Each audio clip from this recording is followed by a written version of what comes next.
All right, everybody. One Fun Guy podcast in the studio. Before we get started tonight, this episode is being sponsored by the Clubhouse Inc.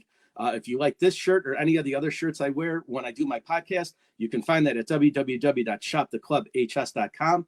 That's www.shoptheclubhs.com or the Clubhouse Inc. on Facebook. Tonight, I'm super excited. My guest is going to be Jordan Miller of the band Drk Wtr. He's joining me from his backyard. It looks awesome out there. So, Jordan, why don't you introduce yourself? Tell us a little about yourself and your band. I said I'm Jordan Miller. I'm lead singer and guitar player for Drk Wtr, DRK space WTR. I've been playing music most of my life. I come from a very musical family, and I was signed to a record label before I've ran the gauntlet, man. So it's really been a passion of my life, and I'm finally able, with a good group of guys, we've been hitting the road and really pushing a lot of new singles. So excited for everything that we're bringing. Awesome. So, with that being said, we'll start from the beginning. What got you into music? Well, my uncle, his name's Troy Miller. He's a musician, and he was always known around to everybody growing up. They're all like, "Oh, that's Troy Miller's nephew," and I was always wanted to follow that footstep, I guess, of being somebody new. I ain't done that yet, but I'm working on it. And I ever since I was little bitty, I got baby pictures holding guitars and singing. I've always just been writing songs in my head and trying to get anybody who would listen to me to sing. So it's just kind of developed from there to where I don't really know who I would be if I wasn't playing and writing. So I went through choir and all that through school and got a little bit better than just screaming to people. So awesome. Got a little bit of a refinement to me at this point, but it's just really, I guess, just something you're born with. Sure, You absolutely. have that passion. I could never get enough of listening to anything on the radio or anybody's CDs or cassettes. If people today remember what cassettes are, and Exactly. just kind of became everything about me. That's my passion in life, I guess. Cool. So, are you self-taught or did you take formal lessons? Um, Mostly self-taught. I got a poster given to me from my cousin that had just a ton of guitar chords on it, and I would just sit in my room every day and I would just beat on the strings until it came out sounding like music. And over the years, I've learned to play pretty much anything you put in front of me. I've started dabbling in piano and violin and things like that, but guitar has always been like my main instrument. And learning how to sing, I just always heard my favorite artist, and I was like, well, they're hitting notes that I want to be able to hit and doing things that I want to be able to do, like vocal fries and things like that. And I would just develop my own style off that. I have a lot of my favorite musicians are females, so I've had to develop a range that's a little bit different than most men. So I can hit some pretty crazy notes. And one of my favorite artists, Devin Townsend, he always when they ask him how he sings the way he does, he always says, "I just kind of will it. I just Yep. make it happen." And that's the best way I can describe what I do. I'm like, I don't know how I do the things I do, but I just make it happen. And so I guess self-taught is the best way to put it. Yeah. So, and for those of you who don't know, who aren't in the hard rock or heavy metal scene, Devin Townsend had a band called Strapping Young Lad, and then he went into his solo album with the Devin Townsend band. So he's been all over the world and has toured everywhere. He's actually an awesome guitarist. Oh, Um, he's insane. and I found out the other day he also did music with Steve Vai yeah, starting off, and I thought that was amazing. But yeah, the Devin Townsend project is just something I've been really into for a minute, and I just that guy can hit some notes that's just unreal, and I'm over here like, all right, I see you. Well, I can see. I'll try that. I'm not all there right. yet. Well, I'll keep working on it. So since we're on that subject, so you mentioned some female artists. Like, give us the bands that you kind of like grew up with, who like influenced you, and then like what you're into now. Like, who do you go to? Obviously, besides Devin. So I growing up, like I grew up in a mostly country and blues kind of household. Like we listened to a whole lot of Hank Williams, Willie Nelson, um, blues side, I guess, like BB King and artists like that, and Etta James, and So it's like from there, I got hardcore into rock. Like, you know, my grandpa was a big influence on me, and he loved like Elvis and Jerry Lee Lewis and that whole rockabilly style. And I was like, well, that's those guys are cool, man. Like, you know, Hmm. greaser haircuts, leather jackets. And then I rolled in from that and got into bands like emo was huge when I was in high school. You know, like, so I mean, I started from the ground floor with that. Like, I got into like The Cure, and then like Paramore was always really big for me. Like, I'm a big Haley Williams fan, Hmm. like Evanescence, things like that. But I mean, Stained is a huge influence on me, and like a band that is like my absolute favorite is called Hurt. And Okay. a lot of people don't know about who they are, but Jay Lauren was their lead singer, and that guy, they could wail, man. Like he could sing his absolute ass off. And I mean, the way his writing style is, like, I always put myself as a lyricist first, and like just the way that he could portray his words and place things together to have double meanings just blew me away. And that's something I wanted to implement in what I do. So like I got really into the writing style of things and singer songwriter side, and rolled in there to like bands like well, like Kimmy Dawson, who vocally doesn't have the craziest range in the world, but Kimmy Dawson's one of the most solid songwriters ever. And when she was Moldy Peaches, you know, having one album that's completely recorded in their house and garage with their telephones ringing, and being able to have words and meanings, emotions that just broke New York City when it came out, you know, and blew its way into shows like Juno and stuff. But I just always wanted to really understand the great songwriter side of things. And there's so Sure. many unbelievable songwriters in this world that it's just something to aspire to. Like, everyone's like, oh, so you want to be a big rock star? I was like, I just want to make it in the Songwriter Hall of Right. Fame, man. Like, Exactly. that's top shelf for me, you know, like Rob Thomas and Matchbox 20 kind of writing. That's what I Yeah. want to do. You know, so I mean, that sums up a lot of different styles. Like, I'm all over the map, man. Like, I don't have just like I'm a big rock Sure. fan or, you know, whatever. Like, I mean, we could bounce back for many styles, and I'd be like, oh, these are my favorites from that. Right. Right. So I mean, as long as they're an incredible songwriter and isn't talking about, you know, booty shaking every single song without, you know, anything more than that, which it has its place and a great time. Right. But I like things that are a little more deeper, you know. Awesome. So then, how about we'll start through the musical journey then? Take us through your first band, kind of eclectically through where you ended up with Dark Water and forming that. Well, I uh, like I said, I started playing guitar myself when I was 9, but before that, my cousin and I, Ricky Crash Kuiper, him and I formed our own little family band together. And he'd play guitar and sing, and I would sing too, and we'd harmonize and do what we could with it. I'm pretty sure my grandmother has a tape somewhere with us on there.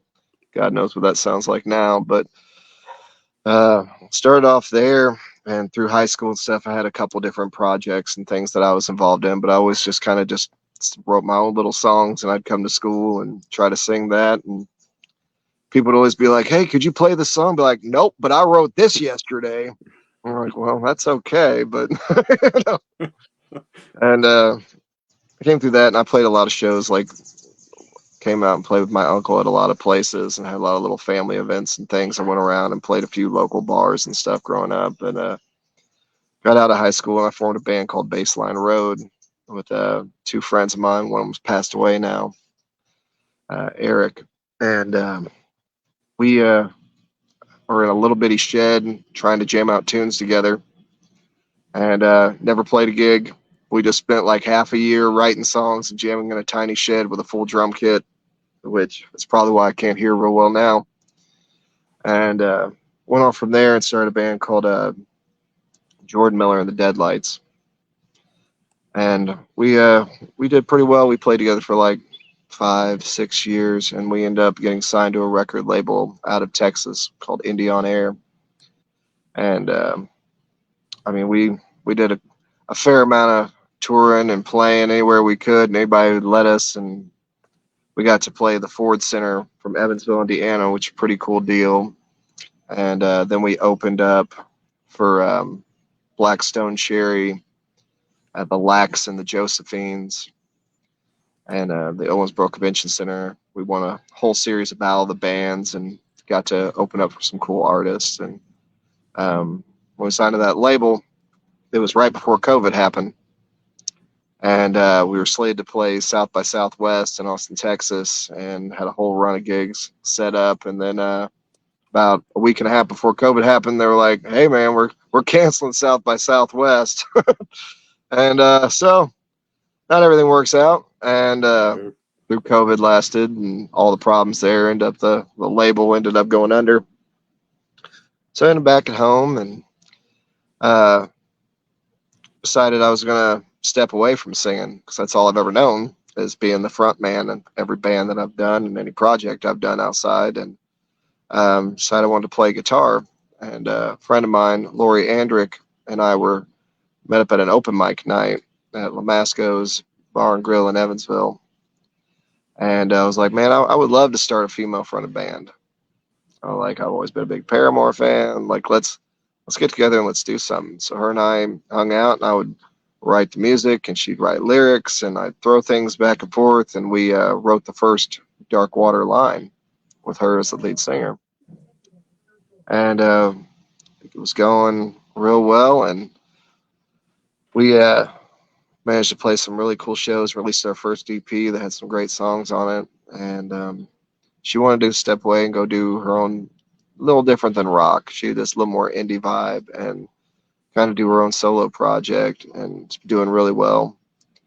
And I was like, well, I guess it's just meant to be. I got to step back into that spot. I can't just be that cool guitar player guy with long hair anymore. I got to try to put the lyrics back in it. So got our first group rundown with this was Andy Mitchell and me, and who's our drummer, Andy Mitchell. And we were throwing old tunes, new tunes together, and I was like, let's just try to blend every style that we can together. Let's not have any boundaries. Let's not just be a rock band or pop band or what have you. Let's just see where this can take us. And so we just been throwing everything that we could back and forth together, and it's developed into our line now. We got our bassist then was Justin Moore, came in, and now he's stepped to lead guitar. And now we got Ricky Kuiper stepping in to play bass. So got a pretty strong lineup now, and we've got some cool singles out and things. But said with Jordan on the Deadlights, you can go back and check out. I think we got 3 albums out, and then we got 1 album out with Drk Wtr under a female lead singer, and then we got 3 singles out now with me heading Drk Wtr. And so that's where we are now, punching it. That's an awesome journey. So now, are you signed or are you independent? We're independent. What do you prefer, if I could ask? Well, signed means that somebody owns your stuff. Signed, and then the good and bad's about being independent. Yeah. Well, signed means that you owe somebody money. That's really all it is. You sign to a label, and somebody gives you an X amount of dollars to start your career, and they're going to want that back. And that's not a bad thing. Like even Prince would say that record labels are a fantastic start for beginning musicians. If you can get with one who's just not trying to make a dollar off you.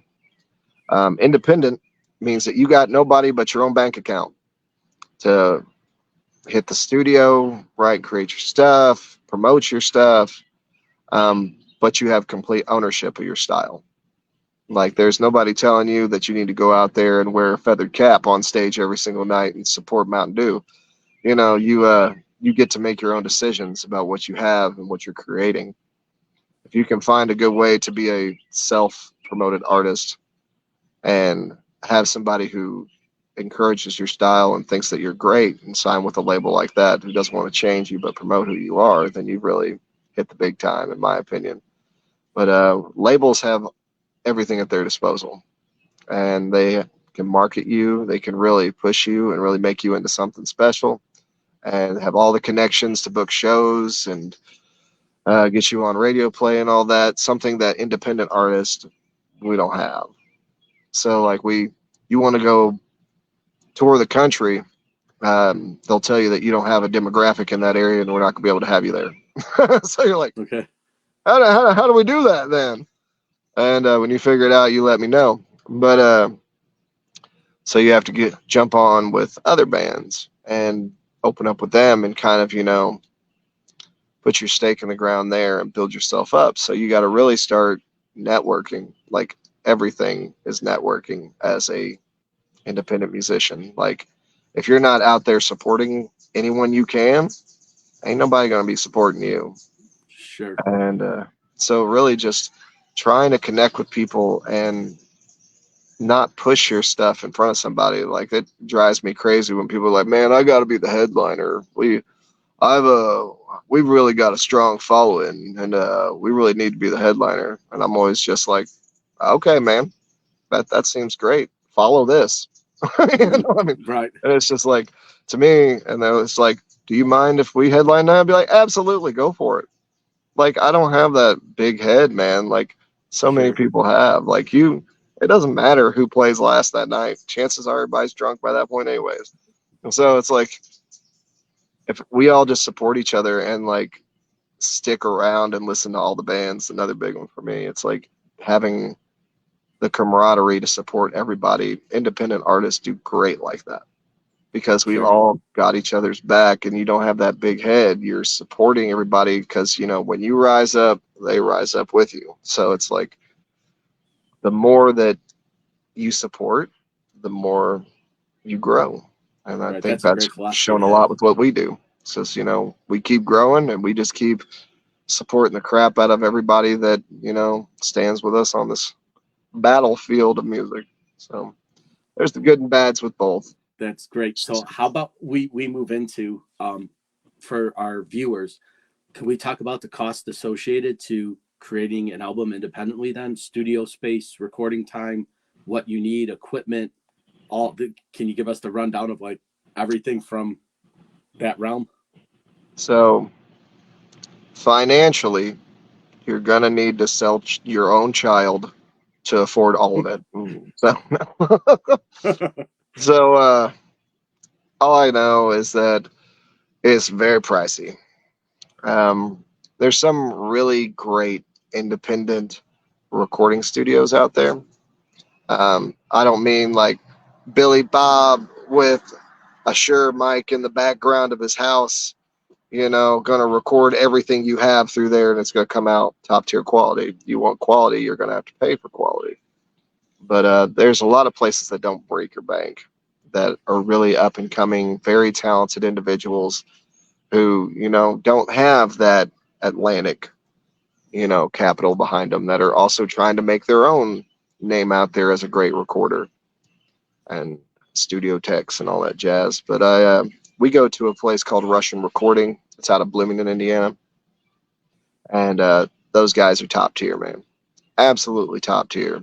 And we usually for like your day, it costs about $500 a day to rent the studio and have a sound tech in there. And so we usually rent about 2 days. So it costs about $1,000 2 days, and that gets you 2 songs, and that's to record and master. Most places will charge you a separate fee to record as they do for mastering. That really sucks. It's really expensive. And it takes a lot of time. And not everybody can manage to record 2 songs and have them fully mastered, ready to release at the end of 2 days. It's a little crazy um, to expect to have great quality because there's, ear fatigue and things that happen trying to go in there and do that. But so far we managed to make it happen, have some great songs on the course from it. But those guys really take pride in what they do. They also like for $75, I'd think a night, might be less than that. They have like an Airbnb connected to the studio. So like you can stay there in the studio, sleep, like you have a tech for like 12 hours, record all your stuff, layer everything, come back in the next day, do all your mixing. And that really saves a lot of money because, most places you have to travel to go to the studio, then you're paying $150, if not more, for a hotel room or sleeping in your car with all your equipment, which I've also done. Mm-hmm. And to have a place right there, and their studio is just immaculate. And they, like the guy prides himself on the largest collection of like Soviet microphones, and he just has like an insane amount of mics. I think they have like 2 or 3 like full dressers just full of microphones, and then display cases. I'm just in there like a kid in a candy store, just looking around like, Right. oh my gosh. But yeah, bringing your own gear and supplying your own gear, it depends. Um, if you're a acoustic country artist, life is great for you. Like Mhm. you can get your acoustic guitar and a Shure 58 mic and a $25 mic stand, and you go out there and rock the world, dog. But if you're a drummer in a hard rock band, I one, don't envy your back, and two, that's a lot of expensive equipment. Like Mhm. we're blessed to be, our drummer Andy Mitchell is endorsed by Saluda as some of the most incredible cymbals ever, in my opinion. Like listen to these things, like I'm just blown away. And so we get a good deal with those guys, and they're really supportive of our stuff. But going out there and purchasing kit after kit, you got thousands of dollars in that jazz.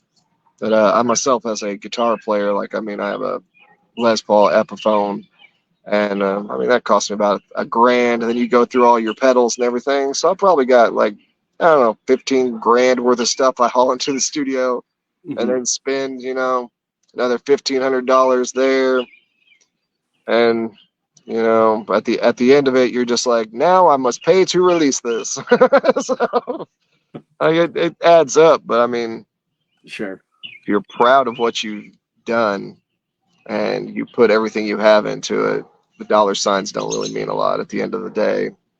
It's more like you've left your mark on this world. You've created something with your people Right.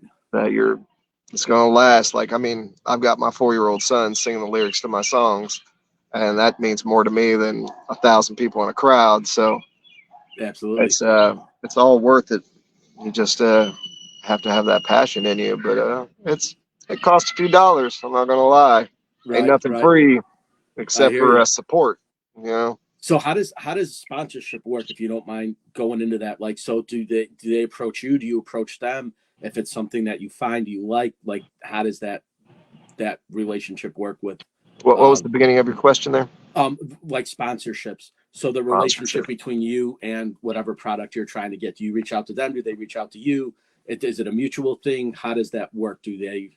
Most sponsorships, you have to reach out to them. There's usually like an area on everybody's page, it seems like, that has a spot there that you can contact them, submit like your EPK, things like that to them.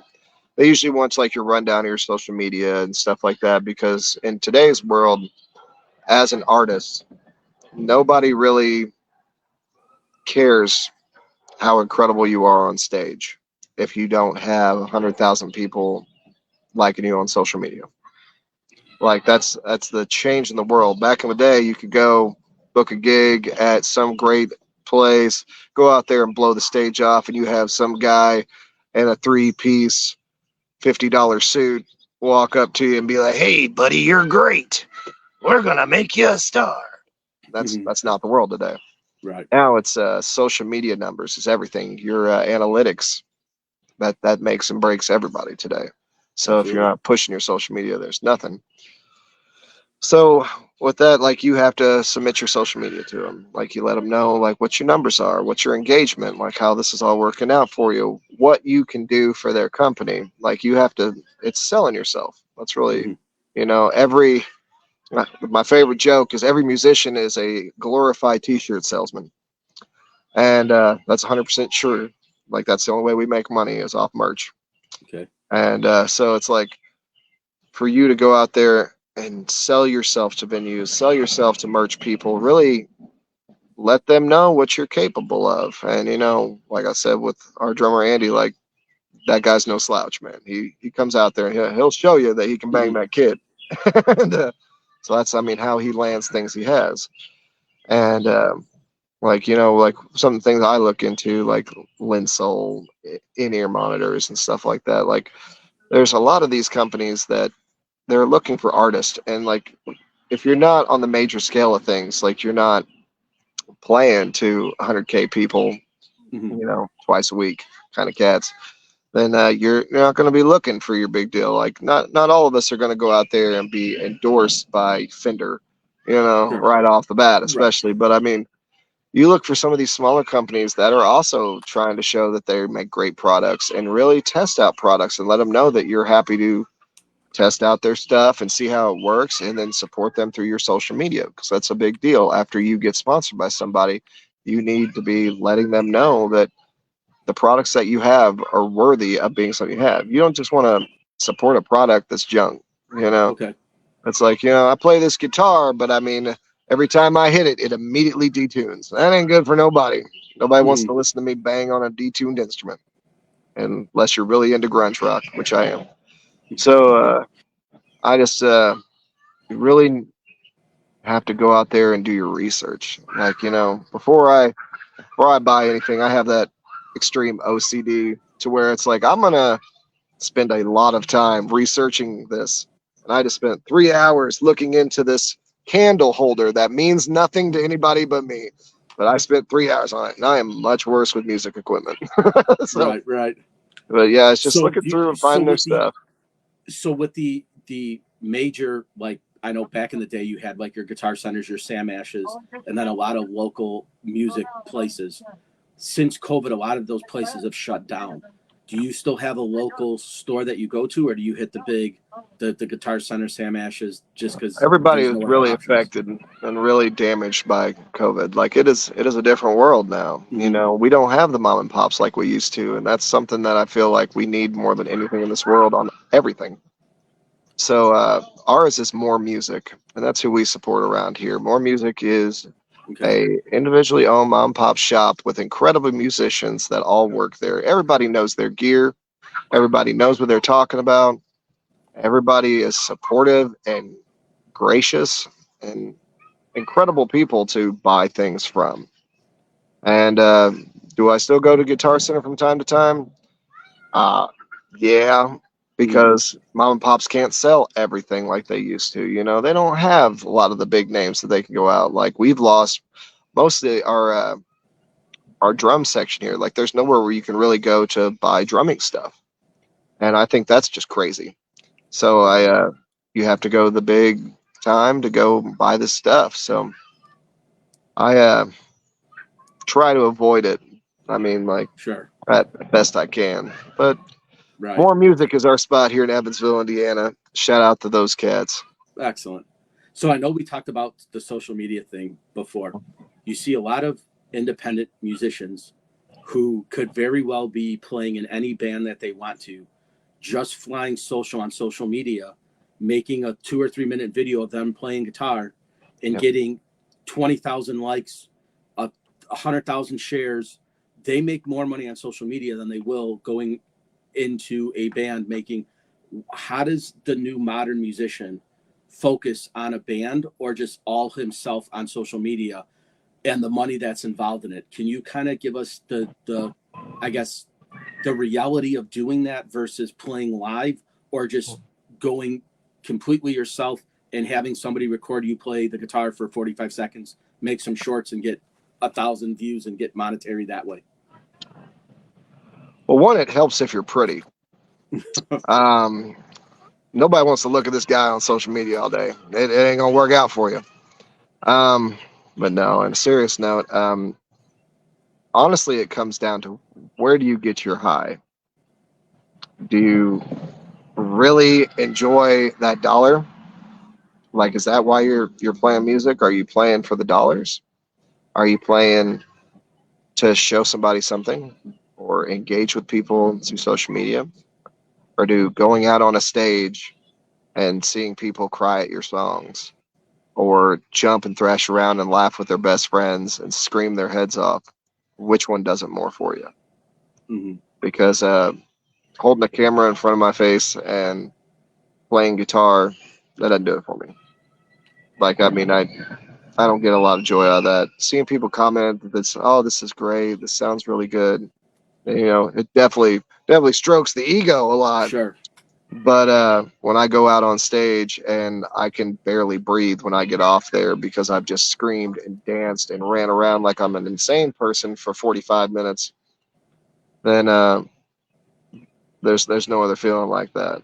Like there's, I don't know, it's like you get goosebumps Right. and shakes and you're dehydrated because you didn't drink water, you drank Jameson because you're an idiot, and you're just so exhausted, and you look at the people in your group that become like family.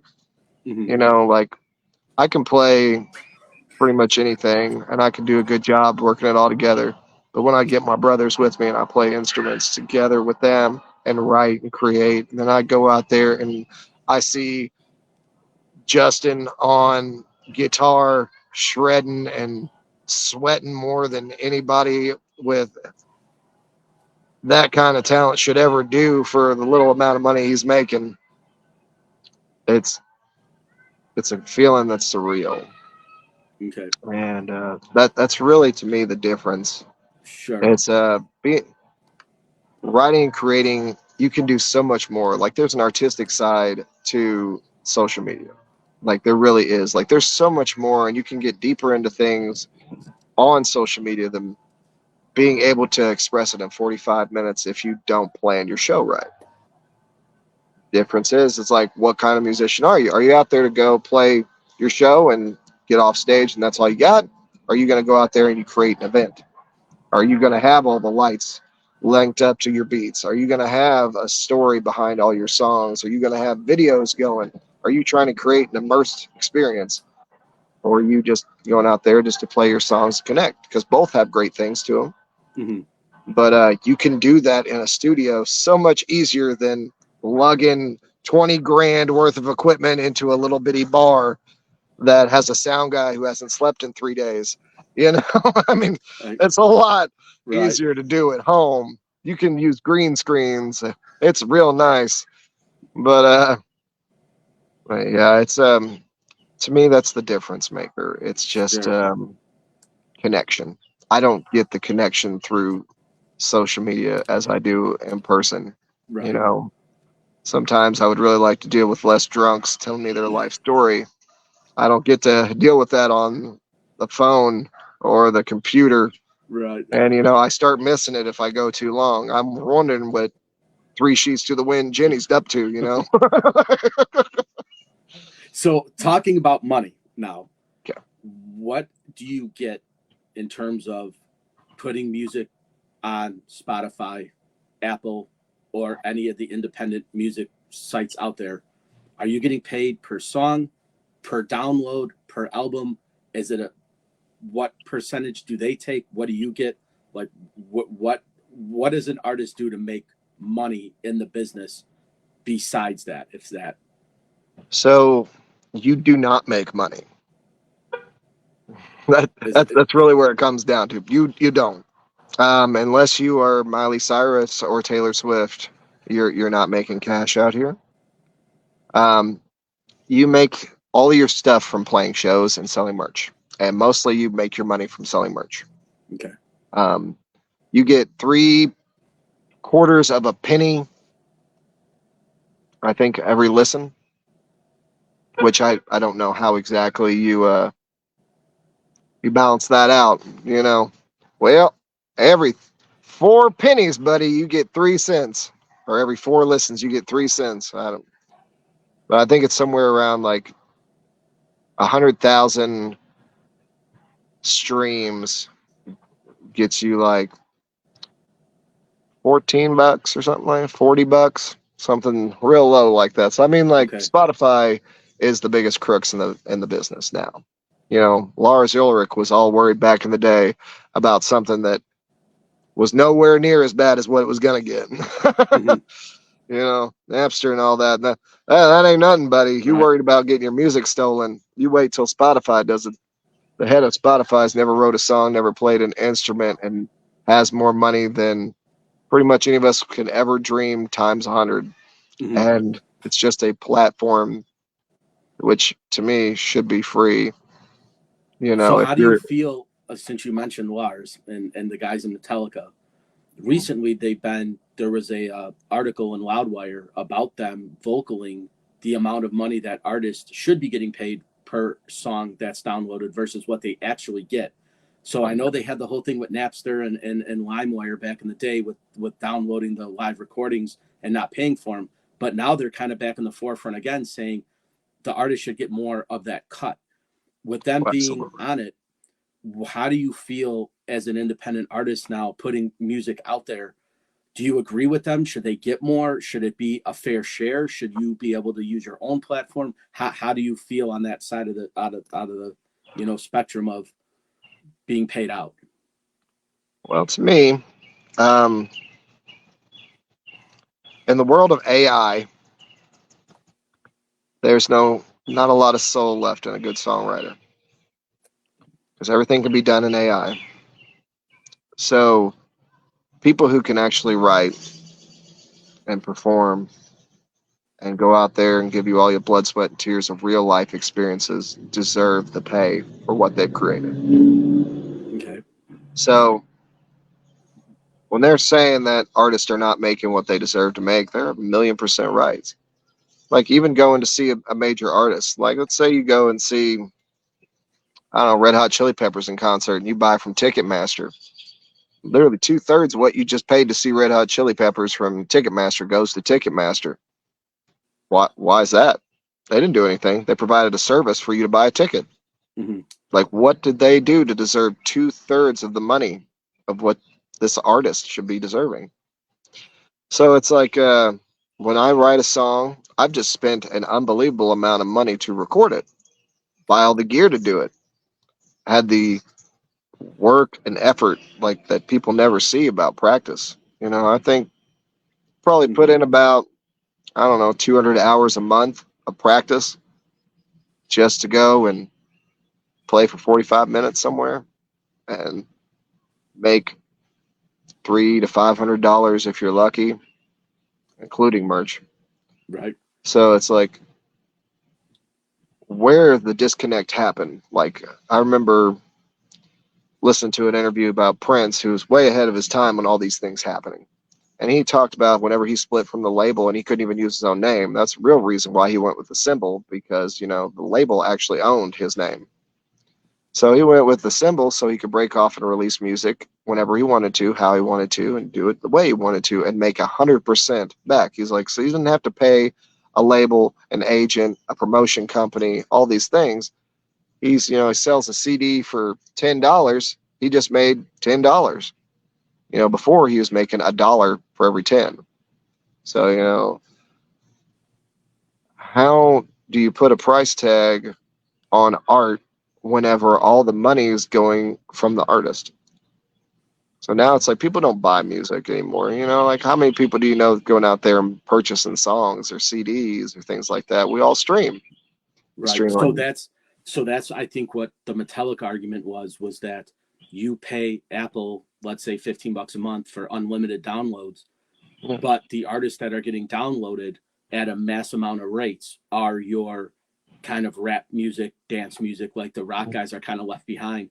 And that's what Metallica's argument was how do you break that down and where do they get the majority of their money? Now, obviously, Metallica's in a different realm than 99.9% of other bands as being multimillionaires 10 times over. So they have a better platform to speak of.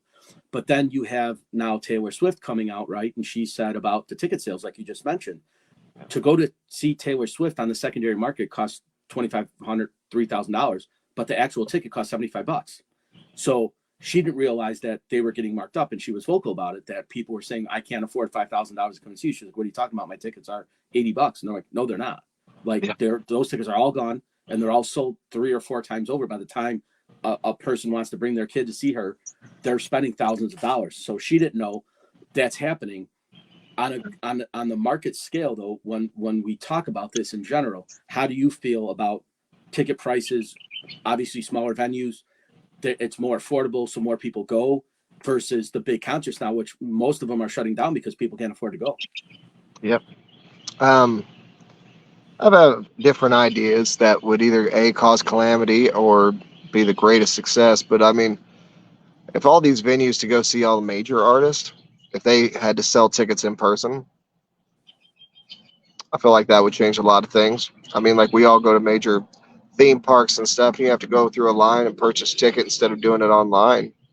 I think that would save a lot of things because how are you going to You have scalpers out there trying to hustle tickets, but what you just Mhm. go up there and purchase your own ticket, $40, you're done. You know, with online sales and all that stuff, it does make it more complicated because you can resell and transfer tickets and all that. And I mean, at some expenses that works, but not really. Everything's getting marked up and redone. Mhm. And on streams and things like that. I mean, yeah, for anything under 1,000 streams, Spotify would no longer pays. So you have to make over 1,000 streams on a song before you receive 3/4 of 1 penny. That's mind blowing to me. Right. So the Oh, financial compensation's just not there yeah, I mean, there's for not. that. So I mean, like anymore, I know like there's sections of stuff when you release through like CD Baby or DistroKit and things like that, where you can like label how much you want to sell your song for in the market of this, that, the other. And I stopped doing that years ago Okay. because I'm like, what am I gonna do? Am I gonna have 20 buddies of mine spend $1.15 on my song for what? And I'm like, if the music is out there and available, until you make it to the level to where you have to worry about what percentage of that penny you're getting, um, just having it in the ears of people who want to hear good tunes, that should be your main push. And once Mhm. you get up to the level of the Taylor Swifts of the world, which nobody is at her level, that woman is leaps and a Right. bound. She's the Beatles of our time, honestly, whether I like her music or not. Beatles of our time. And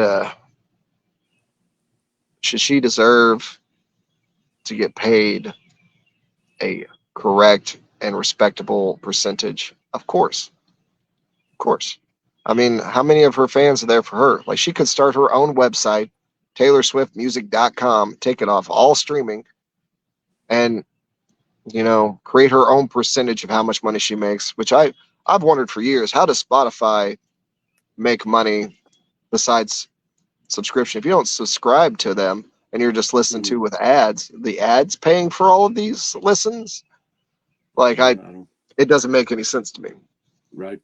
But That's a good so observation. I don't know how that works. I guess if you're paying you, that's how you. I don't know. But if you Man. take the free route, So I know you voiced your opinion about AI.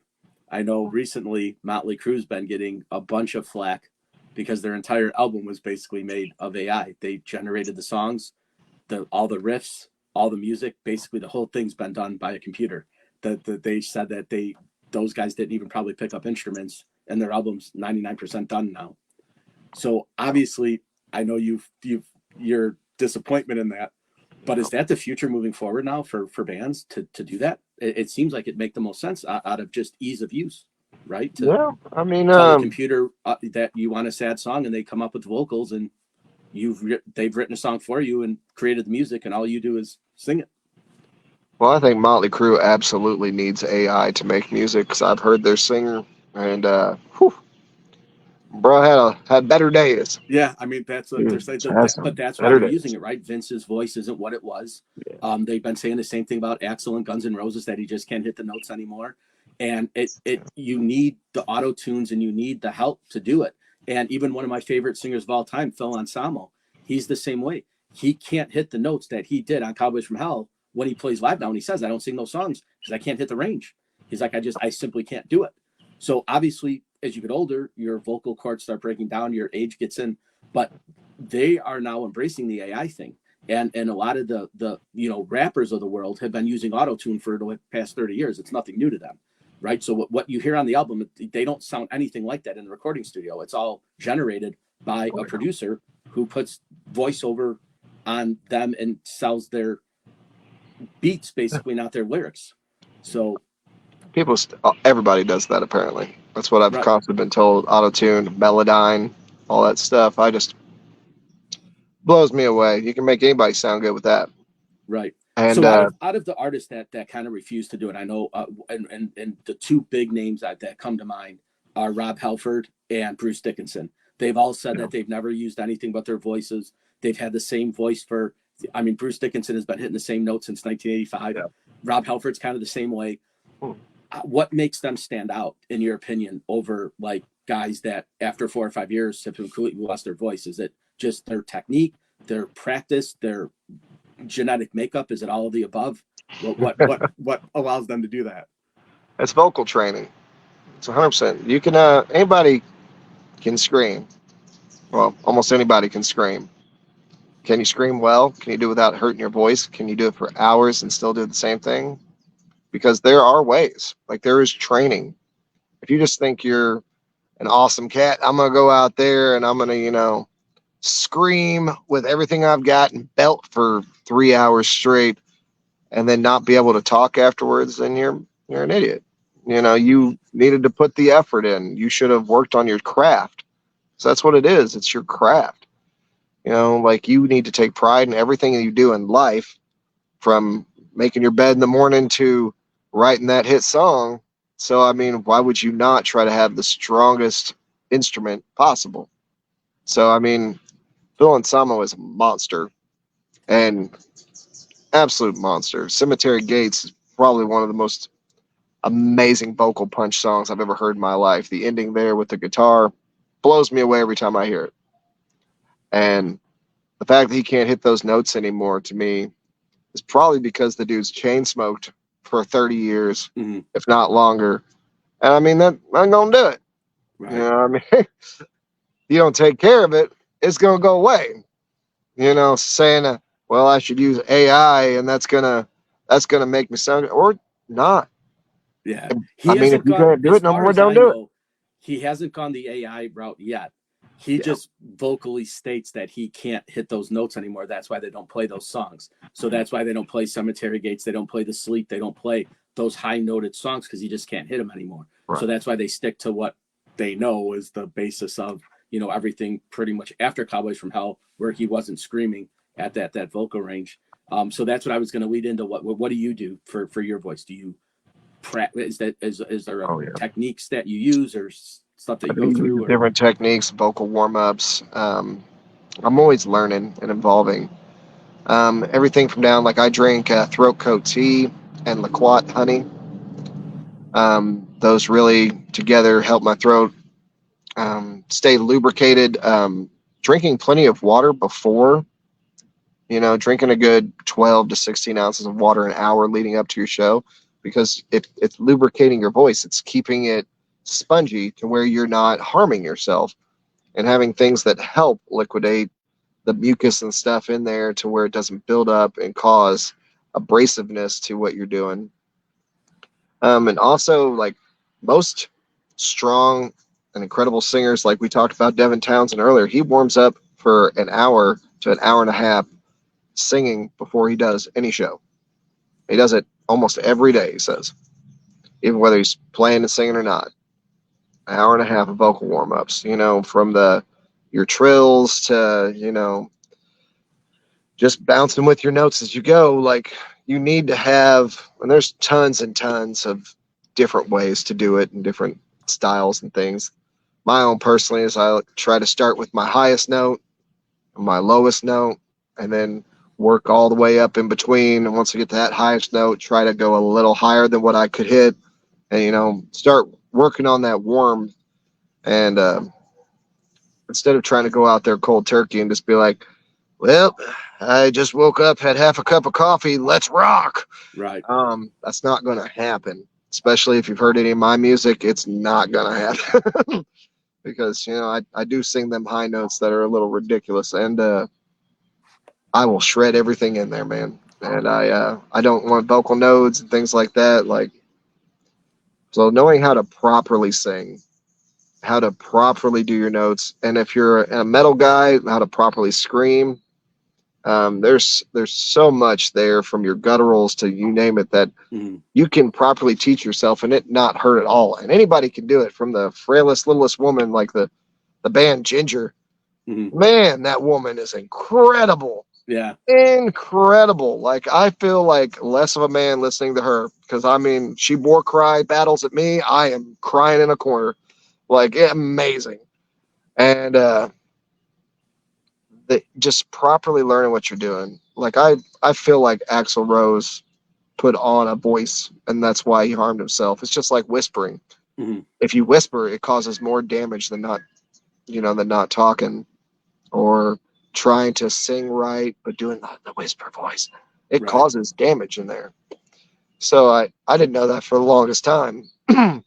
And I should probably work on how like I speak, because I'm a monotone guy when I talk. So I'm like, I should learn how to not just talk in the same frame at all times, because Right. that'll probably damage me in the long run too. But I mean, if these all guys just were practiced, I'm sure like they've had to have had some kind of training to do what they did during their time, but just Sure. drugs and smoking and alcohol, Yeah. like it'll tear you down, man. Right. Not saying there's a time and place for all those things, maybe not the drugs, but Right. everything else. But if you're going to be a singer, you probably keep pretty straight on that, man. Like, Yeah. So we always go talk about the warm ups. What do you do after a show? Do you do anything when you walk off the stage? I, Is it I rehydrate like as okay? much as I possibly can. Like Pedialyte, things like that are fantastic. You know, salty drinks. Um, I also I always make sure to do an Irish car bomb at the end, because it really just helps everything. Mhm. A little Guinness and Jameson, it heals everything. You know, Hey, but no, my cool down is just to try to rehydrate as much as possible, because especially like doing back to back shows. Like I just went on a 7-day run in April, and at the end of every night, I almost was never hoarse. I never had a problem. It's because I warmed up beforehand. I did my proper things, and I rehydrated at the end of every night. And I mean, at the end of that run, I was singing better than when I started. okay. And it's because I took the time to properly do what I needed to do. And the number one key, man, is you gotta hydrate. Hydrate or die out here. It gets hot. So especially on stage, those old school bucket lights, man, those will melt Right. you. Melt you. That's true. Well, we talked about the merchandise. So tell us where we could find you, where we can get your merch, what shows you got coming up to plug your band away right now. Well, we are on all social media at Drk Wtr Band. So at DarkWtr Band. And message us for merch. We sell it in person. We have our own merch table and everything. We're creating a website. I am not tech savvy, so that website should have been done, I don't know, 2 years ago. But any day now, darkwtr.com is coming at you. So we'll have that up there. But if you'd like merch, we have multiple different colors of shirts. We're coming out with our Pride Month shirt and playing the Pride Festival on June 1st in Evansville. And then we're going to be playing the Owensboro Front Porch Fest in Owensboro, Kentucky, which the OBKY Front Porch Fest, which is an incredible event. And a lot of talent there, and it's a party every year. If you've never been to Owensboro, they get a little wild down there. Those are my people. So say at Drk Wtr Band on all social media, from Facebook, Instagram, Twitter. I'm pretty sure that one of the band members has a Tinder. I mean, you could probably find them on there. They sell merch too. It's hard out here for a musician. I hear you. Well, thanks for being an awesome guest. I'll link everything up for Jordan on the YouTube when it goes up.